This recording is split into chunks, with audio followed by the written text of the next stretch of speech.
아동 성상품화 논란에 휩싸인 언더피프틴이 방송 취소에 이어 공식 유튜브 채널까지 비공개로 전환했습니다. 언더피프틴은 글로벌 최초로 진행되는 만 15세 이하 대상 K-팝 오디션 프로그램으로 당초 지난 3월 31일 MBN에서 첫 방송을 앞두고 있었습니다. 그러나 만 15세 이하 참가자들이 배꼽티 등 짧은 옷을 입고 화장을 한 채 춤을 추는 티저 영상과 바코드가 표기된 프로필 사진을 공개해 아동 성상품화를 조장한다는 비판이 불거졌습니다. 논란이 커지자 크레아 스튜디오 서혜진 대표, 황인영 대표, 용석인 PD는 3월 25일 긴급 기자간담회를 열어 해명에 나섰습니다. 서혜진 대표는 바코드 논란에 대해 학생증 디자인을 차용한 것일 뿐이라며 성적인 의미로 해석될 줄 몰랐다고 해명했습니다. 또한 황인영 대표는 티저 영상에 대해 아이들의 재능을 강조하려 했지만 의도와 다르게 보일 수 있어 삭제했다고 설명했습니다. 하지만 논란은 해소되지 않았고 기자간담회에서 나온 발언이 또 다른 논란을 낳았습니다. 제작진은 방송통신심의위원회에 2주 전 첫 방송 완본을 제출했고 문제없다는 판단을 받았다고 주장했지만 방심위는 즉각 반박하며 완본을 받은 적도 사전 심의를 진행한 적도 없다고 밝혔습니다.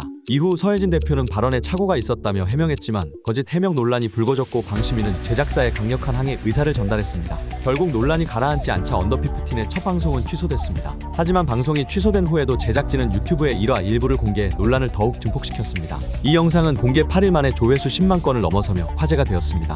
이를 본 네티즌들은 언더피프틴의 편성은 취소됐지만 유튜브나 OTT 플랫폼을 통해 공개될 가능성이 여전히 남아있다고 지적했습니다. 특히 TV가 아닌 온라인 플랫폼에서 공개될 경우 수위가 더욱 높아질 수 있다는 점에 대한 우려도 커졌습니다. 유튜브를 통해 공개된 영상에서는 언더피프틴 무대가 처음으로 공개되었으며 내레이션을 통해 아이유, 방탄소년단 정국 보아, 아이브 장원영, 김연아 등이 15세 이전의 목표를 이룬 스타들이라고 강조했습니다.